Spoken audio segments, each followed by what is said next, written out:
Cockroach party എന്ന് പറഞ്ഞാൽ CJP അത് വലിയ രീതിയിൽ ഒരു ബൂമിംഗ് ഉണ്ടാക്കിയിട്ടുണ്ട്. അപ്പോൾ അവരൊക്കെ ചർച്ചകളിലൊക്കെ വന്ന് വലിയ വലിയ കാര്യങ്ങളാണ് പറയുന്നത്. നമുക്കറിയാം ഭരണകൂടത്തിന് BJP സർക്കാരിനൊക്കെ വലിയ വെല്ലുവിളി ഉയർത്തുന്നുണ്ട്. ഇത് സംബന്ധിച്ച് നമ്മൾ സംസാരിക്കുകയൊക്കെ ചെയ്തിരുന്നു. പക്ഷെ എനിക്കിപ്പോൾ അറിയേണ്ടത് ഈ മാധ്യമങ്ങളുടെ കാര്യങ്ങളിലേക്ക് വരുമ്പോൾ മാധ്യമങ്ങൾക്ക് ഇതൊരു വെല്ലുവിളിയായിട്ട് മാറാനുള്ള സാധ്യതയുണ്ടോ? ഇത് യഥാർത്ഥത്തിൽ ഇന്ത്യയിൽ നിൽക്കുന്ന ഒരു വലിയ സിസ്റ്റത്തെ തന്നെ വെല്ലുവിളിക്കുന്ന ഒരു കാര്യമാണ്. എന്ന് പറഞ്ഞാൽ നമ്മുടെ നാട്ടിൽ ഇപ്പോൾ എന്താ സംഭവിച്ചുകൊണ്ടിരിക്കുന്നത്? നമ്മുടെ നാട്ടിൽ ഒരു ഗവൺമെൻറ് ഭരിച്ചുകൊണ്ടിരിക്കുകയാണ്. ആ ഭരണത്തിനെതിരെ ഒരു ജയിക്കാവുന്ന അല്ലെങ്കിൽ അവരുടെ തീരുമാനങ്ങളെ മാറ്റിമറിക്കാൻ കഴിയുന്ന രീതിയിലുള്ള ഒരു സമരം പോലും നമ്മുടെ നാട്ടിൽ പ്രതിപക്ഷം നടത്തിയിട്ടില്ല. അപ്പോൾ നമ്മൾ കർഷക സമരമൊന്നും മറന്നുകൊണ്ടല്ല ഈ പറയുന്നത്. പക്ഷെ കർഷക സമരമൊക്കെ നടത്തിയത് പ്രതിപക്ഷമല്ലെന്ന് നമ്മൾ ആലോചിക്കണം.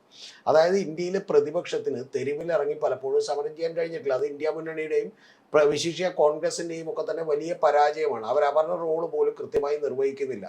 ആ നിർവഹിക്കുന്നുണ്ടായിരുന്നുവെങ്കിൽ ഇത്തരം ജനങ്ങളുടെ സപ്പോർട്ട് അവർക്ക് തന്നെ കിട്ടുമായിരുന്നു. പക്ഷെ അങ്ങനെ കിട്ടുന്നില്ല. അത് ഒന്ന്. രണ്ടാമത്തത് ഞാൻ പറയുന്നത് അതുകൊണ്ട് തന്നെ പ്രതിപക്ഷം ഭയക്കേണ്ടതുണ്ട്. കാരണം പ്രതിപക്ഷത്തെ സംബന്ധിച്ചിടത്തോളം അവരുടെ റോള് കൃത്യമായി നിർവഹിക്കപ്പെടാത്തതുകൊണ്ടാണ്. ഒന്ന് ആലോചിച്ച് നോക്കണം. ഇത് കൃത്യമായി നിർവഹിക്കാതിരുന്ന സമയത്ത് പോലും 2 ജോഡോ യാത്രകൾ നടത്തിയതിലൂടെ 42 സീറ്റുകൾ ഉണ്ടായിരുന്ന പ്രതിപക്ഷത്തിന് ഇരട്ടിയിലോളം സീറ്റുകൾ 44-ൽ നിന്ന് 99 സീറ്റുകളിലേക്ക് എത്തിച്ചു കൊടുക്കുകയും ഒരു പ്രതിപക്ഷ നേതൃസ്ഥാനം രാഹുൽ ഗാന്ധിക്ക് കൊടുക്കുകയും ചെയ്തതാണ്. ആ കൊടുക്കുകയും ചെയ്തിട്ട് പോലും അവർ പ്രോപ്പർലി പെർഫോം ചെയ്യുന്നില്ല എന്ന് പറയുന്ന ഒരു കാര്യം ജനങ്ങളുടെ മനസ്സിലുണ്ട്. അതുകൊണ്ടാണ് ഈ പാർട്ടികളിലൊന്നും അംഗത്വം എടുക്കാതെ അവർ കോക്രോച്ച് ജനതാ പാർട്ടിയിൽ പോയി അംഗത്വം എടുക്കുന്നത്. അതും പ്രത്യേകിച്ചും ഒരു 18 വയസ്സിനും 35 വയസ്സിനും അടക്കമുള്ള ആളുകൾ അത്തരത്തിൽ അംഗത്വം എടുക്കുന്നത് നമ്മൾ ആലോചിക്കണം. ഇതിന്റെ ഭാഗമായി തന്നെ നമ്മൾ കാണണം അരവിന്ദ് കെജ്രിവാൾ അധികാരത്തിൽ വന്നതും അതിനു മുമ്പ് NT രാമറാവു അധികാരത്തിൽ വന്നതും ഇപ്പൊ ഏറ്റവും ഒടുവിൽ വിജയ് അധികാരത്തിൽ വന്നതും ഇതുപോലെ തന്നെയാണ്. കാരണം ഈ 18 വയസ്സിനും 35 വയസ്സിനും അടക്കമുള്ള ഒരു ജൻസികളുടെ ഏതാണ്ട് 68% വരെ 66 മുതൽ 68% വരെ പിന്തുണ വിജയ്ക്കായിരുന്നു എന്നുള്ളതാണ് ഏറ്റവും പ്രധാനപ്പെട്ട കാര്യം. 55-60 വയസ്സിൽ മുകളിലുള്ള ആളുകളുടെ പിന്തുണയാണ് കുറച്ചെങ്കിലും DMKക്ക് ഉണ്ടായിരുന്നത്. അപ്പൊ ഞാൻ പറഞ്ഞു വന്നത് ഇത്തരത്തിൽ വലിയ വലിയ വെല്ലുവിളി ഇന്ത്യയിലെ ഒരു സിസ്റ്റം തന്നെ നേരിടുന്നുണ്ട്. അതിനെതിരെയുള്ള പ്രതിഷേധമാണ്. പിന്നെ താങ്കൾ ചോദിച്ച ഏറ്റവും പ്രധാനപ്പെട്ട ചോദ്യം മാധ്യമങ്ങളുടെ കാര്യത്തിലാണ്. നിങ്ങളൊന്ന് മനസ്സിലാക്കണം, ഇവർ ഉയർത്തിയിട്ടുള്ള മുദ്രാവാക്യങ്ങൾ എന്താണ് എന്നുള്ളത് നമ്മളൊന്ന് എടുത്തു നോക്കണം. ഇവർ ഉയർത്തിയിട്ടുള്ള മുദ്രാവാക്യങ്ങളിൽ ഏറ്റവും പ്രധാനപ്പെട്ടത് ഏതാണ്? ഒന്ന്, രാജ്യസഭാ മെമ്പർഷിപ്പ് ഞങ്ങൾക്ക് കൊടുക്കില്ല എന്നുള്ളതാണ്. ആർക്ക്? വിരമിച്ച ജസ്റ്റിസുമാർക്ക് നമ്മൾ രാജ്യസഭാ മെമ്പർഷിപ്പ് കൊടുക്കില്ല എന്ന് പറഞ്ഞാൽ ഈ ലീഗൽ സിസ്റ്റവും അതുപോലെ ഇവിടുത്തെ ഭരണകൂടവും തമ്മിലുള്ള ഒരു അൺഹോളി നെക്സസ് അതുണ്ട്. അതുകൊണ്ട് തന്നെ ഈ വിരമിച്ചു കഴിഞ്ഞതിന് ശേഷം ജഡ്ജിമാർ പല പദവികൾക്കും വേണ്ടി സ്വന്തം സ്ഥാനങ്ങളെ ദുരുപയോഗം ചെയ്യുന്നുണ്ട് എന്ന് പറയുന്ന ഒരു ആരോപണവും തോന്നലും ഒരു ജൻസിക്ക് ഉണ്ടായത് കൊണ്ടാണ് അവരതിനെ സപ്പോർട്ട് ചെയ്യുന്നത്. ഒന്ന്. ഇനി രണ്ടാമത്തെ കാര്യം എന്താ? രണ്ടാമത്തെ ഏറ്റവും പ്രധാനപ്പെട്ട കാര്യം എന്ന് പറയുന്നത് ഈ പറയുന്ന നീറ്റ് പരീക്ഷ അടക്കമുള്ള നിരവധി പരീക്ഷകളിൽ യാതൊരു തരത്തിലുള്ള പ്രതിഷേധവും കൃത്യമായി നടത്താത്ത അല്ലെങ്കിൽ ആവശ്യത്തിന് പ്രതിഷേധം നടത്താത്ത, ഇപ്പൊ സമരമൊക്കെ ചെയ്യുന്നുണ്ട്, എക്സിലൊക്കെ പോസ്റ്റ് ചെയ്യുന്നുണ്ട്, അതുകൊണ്ടൊന്നും കാര്യമില്ല, വലിയ പ്രതിഷേധമൊന്നും ഉയർത്താത്ത. ഇത് ഈ കൊല്ലം മാത്രമല്ല സംഭവിക്കുന്നത്, കഴിഞ്ഞ 4-5 കൊല്ലങ്ങളായിട്ട് ഇത് നിരന്തരമായി സംഭവിച്ചുകൊണ്ടിരിക്കുകയാണ്. അപ്പൊ അത് സംഭവിച്ചുകൊണ്ടിരിക്കുന്നതിൽ ഒരു തെറ്റുണ്ടായിട്ട് പോലും അതിന് കൃത്യമായി ഇതുപോലെ ചെയ്യുമ്പോൾ ഒരു തരത്തിലുള്ള പ്രതികരണവും നടത്താത്ത പ്രതിപക്ഷം, അവരിൽ പോലും വിശ്വാസമില്ലാത്തതുകൊണ്ട് ഇവരുടെ ഒപ്പം ജനങ്ങൾ നിൽക്കുകയാണ്. കോൺഗ്രസിന്റെ സമരത്തിന് പിന്തുണച്ചുകൊണ്ട് ആളില്ല. ഇനി മൂന്നാമത്തെ ഏറ്റവും പ്രധാനപ്പെട്ട കാര്യമുണ്ട്, അതാണ് മാധ്യമങ്ങൾ പേടിക്കേണ്ടത്. ആ പേടിക്കേണ്ട കാര്യം എന്ന് പറഞ്ഞാൽ മൂന്നാമത്തത് ഒന്നെന്ന് പറയുന്നത് UAPA പ്രകാരം ഇലക്ഷൻ കമ്മീഷൻ അറസ്റ്റ് ചെയ്യുമെന്ന് പറഞ്ഞാൽ എന്ത്? ഒരു വോട്ട് പോലും എന്തില്ലെങ്കിൽ, ഒരു വോട്ട് പോലും അർഹതപ്പെട്ട ഒരാളുടെ ക്യാൻസൽ ചെയ്തിട്ടുണ്ടെങ്കിൽ ഞങ്ങൾ അറസ്റ്റ് ചെയ്യുമെന്ന് പറഞ്ഞേക്കണം. ഓക്കെ, തമാശയായിട്ടാണ് ഇത് പറയുന്നത്. പക്ഷെ പറയുമ്പോൾ പോലും ആളുകൾ വലിയ ഹരം കൊള്ളുകയാണ് അതിൻ്റെ പുറത്ത്. കാരണം എന്താ? ഈ വോട്ട് ചോരി ആരോപണം കോൺഗ്രസ് കൊണ്ടുവന്നു. അതിനെ മാധ്യമങ്ങളടക്കം ഗോദി മീഡിയ അടക്കം വലിയ തോതിൽ പിന്തുണക്കാൻ തയ്യാറായിട്ടില്ല. അപ്പൊ ഈ 3-4 പ്രശ്നങ്ങളൊന്നും തന്നെ വലിയ പ്രശ്നങ്ങളായി നമ്മുടെ മാധ്യമങ്ങൾക്ക്, പ്രതിപക്ഷത്തിന് ഉയർത്താൻ കഴിയുന്നില്ല, ഞാൻ പറഞ്ഞു കഴിഞ്ഞു, മാധ്യമങ്ങൾക്ക് പോലും ഉയർത്താൻ കഴിയുന്നില്ല എന്ന് പറയുന്ന വലിയ പ്രധാനപ്പെട്ട കാര്യം ഉണ്ട്. അങ്ങനെ മാധ്യമങ്ങൾക്ക് ഇത് ഉയർത്താൻ കഴിയാത്തതുകൊണ്ട് തന്നെ അടുത്ത പോയിന്റ് കൂടി നമ്മൾ ശ്രദ്ധിക്കണം. അദാനിയുടെയും അംബാനിയുടെയും ഒക്കെ തന്നെ ചാനലുകളുടെ കീഴിലുള്ള ലൈസൻസ് നിരോധിക്കുമെന്നാണ് പറഞ്ഞത്. അതൊക്കെ നിയമപരമായി അങ്ങനെ ചെയ്യാൻ പറ്റുമെന്നൊന്നുമുള്ളതല്ല. പക്ഷെ അങ്ങനെ നിരോധിക്കപ്പെടേണ്ടതാണെന്ന് 18 വയസ്സിനും 35 വയസ്സിനും അടക്കമുള്ള 2,40,00,000 വരുന്ന ആളുകൾ വിചാരിക്കുന്നു എന്ന് പറയുന്നത് വലിയ കാര്യമാണ്.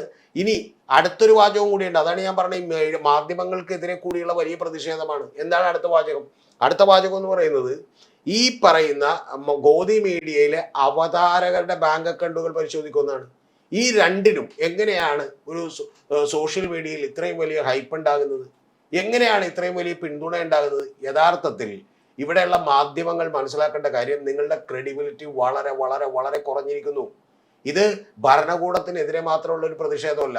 ഇത്തരം വിഷയങ്ങളൊന്നും ഒരു പ്രതിപക്ഷത്തിന്റെ ഭാഗത്ത് നിന്ന് ഒരു നാലാം തൂണായി ഡെമോക്രസിയും ജനാധിപത്യവും ഒക്കെ സംരക്ഷിക്കേണ്ട ഭാഗത്ത് നിന്ന് വോട്ട് പോലെയുള്ള കാരണങ്ങളോ അല്ലെങ്കിൽ ഈ പറയുന്ന പോലെ നീറ്റ് പോലെയുള്ള പ്രശ്നങ്ങളോ ഇതൊന്നും എടുക്കാൻ തയ്യാറാകാത്ത നിങ്ങളിൽ അവിശ്വാസം വലിയ തോതിൽ പടർന്നിരിക്കുന്നു. നിങ്ങളുടെ ചാനലിന്റെ ലൈസൻസ് റദ്ദ് എന്ന് പറയുമ്പോൾ ആളുകളിലൂടെ കോടിക്കണക്കിന് പേർ അവരെ ഫോളോ ചെയ്യുന്നു. നിങ്ങളുടെ ബാങ്ക് അക്കൗണ്ടുകൾ പരിശോധിക്കുമെന്ന് പറയുമ്പോൾ അത് കയ്യടികളോടെ ഒരു ജനം സ്വീകരിക്കുന്നു എന്ന് പറഞ്ഞാൽ ഇത് മാധ്യമങ്ങൾ കൂടിയുള്ള വലിയ അടിയാണ്. കാരണം അവർക്ക് പോലുമുള്ള തിരിച്ചടിയാണ്. കാരണം എന്തുകൊണ്ടാണ്? നിങ്ങളിൽ ഞങ്ങൾക്ക് വിശ്വാസമില്ല എന്നുള്ളത് കൊണ്ടാണ്. ഇനി ഇതിൽ ഏറ്റവും പ്രധാനപ്പെട്ട കാര്യം, ഇത് ഇപ്പൊ തുടങ്ങിയതല്ല. ഇപ്പൊ രവീഷ് കുമാർ എന്ന് പറയുന്ന ഒരാൾ വലിയൊരു ചാനലിൽ നിന്ന് അദ്ദേഹത്തിന്റെ നിലപാടുകൾ വ്യത്യസ്തമായതുകൊണ്ട് ഒരു പ്രതിപക്ഷത്തായതുകൊണ്ട് അദ്ദേഹം പുറത്തേക്ക് ഇറങ്ങുന്നു. സോഷ്യൽ മീഡിയയിൽ കിട്ടിയത് അഭൂതപൂർവമായിട്ടുള്ള റീച്ചാണ്. നിങ്ങൾ മനസ്സിലാക്കണോ? വലിയ റീച്ചാണ് അദ്ദേഹത്തിന് ഉണ്ടായിട്ടുള്ളത്. ആകാശ് ബാനർജി എന്ന് പറയുന്ന ധ്രുവ് റാത്തി എന്ന് പറയുന്ന ആളുകൾ, ധ്രുവ് റാത്തി യഥാർത്ഥത്തിൽ ഇന്ത്യയിൽ ഒരു പ്രതിപക്ഷമായി മാറിയിരുന്നു 2024 തെരഞ്ഞെടുപ്പിൽ.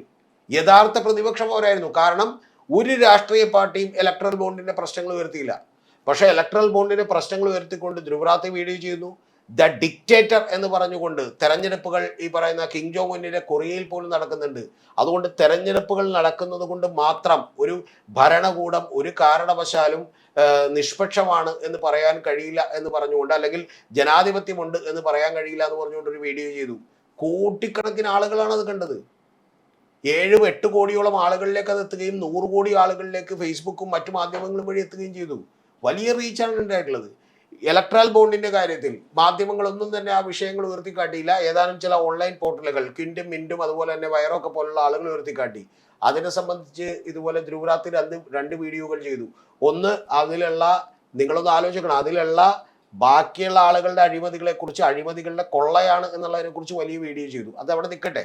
ഞാൻ പറയുന്നത് മേഗ എഞ്ചിനീയറിംഗ് ഇൻഫ്രാസ്ട്രക്ചർ ലിമിറ്റഡ് എന്ന് പറയുന്ന ഒരു കമ്പനിയും അതുപോലെ തന്നെ നമ്മുടെ സാന്റിയാഗോ മാർട്ടിന്റെ കമ്പനി ഫ്യൂച്ചർ ഗെയിമിംഗ് സൊല്യൂഷൻസ് ഒക്കെയാണ് ഏറ്റവും കൂടുതൽ പണം കൊടുത്തിട്ടുള്ളത്. അത് അവിടെ നിൽക്കട്ടെ, കുഴപ്പമില്ല. ഞാൻ പറഞ്ഞ തൽക്കാലത്തേക്ക് ഇപ്പോൾ നമ്മൾ എടുക്കണ്ട, പോട്ടെ. അത് വലിയ ടോപ്പിക്കാണ്, നമുക്ക് ഡിസ്കസ് ചെയ്യേണ്ടതാണ് ചെയ്തത്. അതവിടെ നിൽക്കട്ടെ. അതിനേക്കാൾ വലിയൊരു കാര്യമുണ്ട്. സിക്കിമിലുള്ള ഇന്ത്യയിലെ ഫാർമ കമ്പനികൾ നടത്തിയിട്ടുള്ള അഴിമതികളെ കുറിച്ച് വലിയ വീഡിയോകൾ ചെയ്തു. അവർ കോടിക്കണക്കിന് രൂപ ഗവൺമെന്റുകൾക്ക് ഇവിടെ നിന്നുള്ള രാഷ്ട്രീയ പാർട്ടികൾക്ക് കൊടുത്തേക്കുന്നതിനെ കുറിച്ച് ചെയ്തു. ഇപ്പൊ സിപ്ല എന്ന് പറയുന്ന കേരളത്തിലടക്കമുള്ള ഒരു കമ്പനി 67 കോടി രൂപ കോൺട്രിബ്യൂട്ട് ചെയ്തു. ആർക്ക്? BJPക്ക്. 2 കോടി രൂപ കോൺഗ്രസിന് കോൺട്രിബ്യൂട്ട് ചെയ്തു. ഇതേപോലെ വലിയ കമ്പനികൾ, ഡിജിറ്റൽ ഫാർമ വിഷൻ പോലെയുള്ള കമ്പനികൾ, അവര് 12 കുട്ടികൾ അവരുടെ കഫ് സിറപ്പ് കഴിച്ച് കാശ്മീരിൽ മരണപ്പെട്ടു പോയതാണ്. നിങ്ങൾ ആലോചിക്കണം. ആ 1 വയസ്സിനും 3 വയസ്സിനോടൊക്കെയുള്ള കുട്ടികൾ, ആ കുട്ടികൾ മരണപ്പെട്ടു പോയിട്ടും അവരുടെ കമ്പനികൾക്ക് ഇപ്പോഴും പ്രവർത്തിക്കാൻ കഴിയുന്ന ഇതുപോലെ കോടിക്കണക്കിന് രൂപയുടെ കോഴ കൊടുത്തുകൊണ്ടാണെന്ന് പറഞ്ഞു. അപ്പൊ ഇത്തരത്തിൽ വലിയ വാർത്തകൾ അവരിലൂടെയാണ് പുറത്തു വരുന്നത്. അവരെ ജനം കേൾക്കുന്നു, അവരെ വിശ്വസിക്കുന്നു എന്ന് പറഞ്ഞാൽ നിങ്ങൾ മനസ്സിലാക്കേണ്ട ഒരു കാര്യം, ഈ കാലത്ത് ഈ പരമ്പരാഗത മാധ്യമങ്ങളുടെ വിശ്വാസ്യത ഇല്ലാതായിരിക്കുന്നു എന്നുള്ളത് കൂടിയാണ്. അതുകൊണ്ട് നിങ്ങളുടെ ചാനലുകളുടെ ലൈസൻസ് റദ്ദ് ചെയ്യണമെന്ന് പറയുമ്പോൾ, നിങ്ങളുടെ ഈ പറയുന്ന പോലെ അവതാരകരുടെ ബാങ്ക് അക്കൗണ്ടുകൾ പരിശോധിക്കണമെന്ന് പറയുമ്പോൾ അതിന് കൂടി കിട്ടുന്ന കയ്യടിയാണിതെന്ന് മനസ്സിലാക്കണം. പക്ഷെ ഇത് കേരളത്തിലെയും ഇന്ത്യയിലെയും ഒരു മാധ്യമവും പറയാത്ത ഒന്നുകൊണ്ടാണ് ഞാനിവിടെ ഇരുന്നത് പറയുന്നത്. അതാണ് ഇതിൻ്റെ ഏറ്റവും പ്രധാനപ്പെട്ട കാര്യം. ഇനി മറ്റൊരു കാര്യം കൂടി പറയാം. ഇതിൻ്റെയൊക്കെ പിന്നിലുള്ള രോഷം എത്രത്തോളം ഉണ്ടെന്ന് മനസ്സിലാക്കണമെങ്കിൽ, ഇപ്പൊ നോർവേയിൽ പ്രധാനമന്ത്രി വിസിറ്റ് ചെയ്തപ്പോഴേക്കും ഒരു മാധ്യമ പ്രവർത്തകർ ഒരു ചോദ്യം ചോദിച്ചു. ആ ചോദ്യത്തിന് how can we trust you, എങ്ങനെയാണ് ഞങ്ങൾ നിങ്ങളെ ട്രസ്റ്റ് ചെയ്യുന്നത് എന്ന് ചോദിച്ച ചോദ്യത്തിന് കൃത്യമായി ഉത്തരം പറയാതെ പ്രധാനമന്ത്രി ഒഴിഞ്ഞു മാറി. ഇതുമായി ബന്ധപ്പെട്ടിട്ടുള്ള ഒരു വാചകം ഞാൻ കണ്ടു. അത് ഈ പറയുന്ന CJP എന്ന് പറയുന്ന പാർട്ടി കോക്രോച്ച് ജനതാ പാർട്ടിക്ക് വരുന്നതിന് മുമ്പ് തന്നെയാണ് ഒരു ഫേസ്ബുക്ക് പോസ്റ്റ്. 10,000-കണക്കിന് ആളുകളാണ് അത് ലൈക്ക് ചെയ്തേക്കണം. ആ ലൈക്ക് ചെയ്തേക്കണ ഏതാണെന്നറിയോ? ജനഗണമന എന്ന് പറയുന്ന സിനിമയിലെ ഒരു ഡയലോഗാണ്. പൃഥ്വിരാജ് പറയുന്ന ഒരു ഡയലോഗ്. ആ പൃഥ്വിരാജ് പറയുന്ന ഡയലോഗും ഈ പോസ്റ്റും സൈഡിൽ വെച്ചുകൊണ്ട് ആ ഡയലോഗ് ഇതാണ്. ആ ഡയലോഗാണ് ഹിറ്റായിട്ടുള്ളത്. ആ ഡയലോഗിനാണ് വലിയ ലൈക്ക് കിട്ടിയിട്ടുള്ളത്. അതെന്താണെന്ന് വെച്ചിട്ടുണ്ടെങ്കിൽ, നിങ്ങൾ ചോദ്യം ചോദിക്കുന്നവനെ നിശബ്ദനാക്കുന്ന രാഷ്ട്രീയം, നിങ്ങൾക്കെതിരെ വിരൽ ചൂണ്ടുന്നവനെ തുറുങ്കിലടക്കുന്ന രാഷ്ട്രീയം, ആ രാഷ്ട്രീയമാണ് ഇവിടെ നിലവിലുള്ളത്. പക്ഷെ ഞങ്ങൾ ഒരിക്കലും ഭയപ്പെട്ട് പിന്മാറില്ല. എത്ര പേരെ നിങ്ങൾ ജയിലിൽ അടച്ചാലും എത്ര പേരെ തന്നെ നിശബ്ദരാക്കിയാലും ഞങ്ങൾ ചോദ്യം ചോദിച്ചുകൊണ്ടേയിരിക്കും. കാരണം ഈ രാജ്യം ഒരു തന്തയുടെയും വകയല്ല, ഇത് ഞങ്ങളുടെ രാജ്യമാണ് എന്ന് പറഞ്ഞുകൊണ്ടുള്ള ഡയലോഗാണ്. ഒന്ന് ആലോചിച്ച് നോക്ക്. ഈ കേരളത്തിൽ മലയാളത്തിലുള്ള അത്തരത്തിലുള്ള ഡയലോഗിന് പോലും ഇതിനു മുമ്പ് തന്നെ 10,000-കണക്കിന് പേർ ഷെയർ ചെയ്യുകയും ലൈക്ക് കിട്ടുകയും ചെയ്യുന്നു എന്ന് പറഞ്ഞാൽ ഇത്തരത്തിലുള്ള ഒരു രോഷം പല മാധ്യമങ്ങളും ഉയർത്തി കാണിക്കാത്ത ഒരു രോഷം യഥാർത്ഥത്തിൽ ഇവിടെ ഉണ്ട് എന്നുള്ള യാഥാർത്ഥ്യം മനസ്സിലാക്കണം. അതൊക്കെ ഉയർത്തി കാണിക്കുന്നതിൽ മാധ്യമങ്ങളും അവരെയൊക്കെ മൊബിലൈസ് ചെയ്യുന്നതിൽ പ്രതിപക്ഷവും കൂടി പരാജയപ്പെട്ടു എന്നുള്ളത് കൂടിയാണ് കോക്രോച്ച് ജനതാ പാർട്ടി നമ്മളോട് പറയുന്നത്.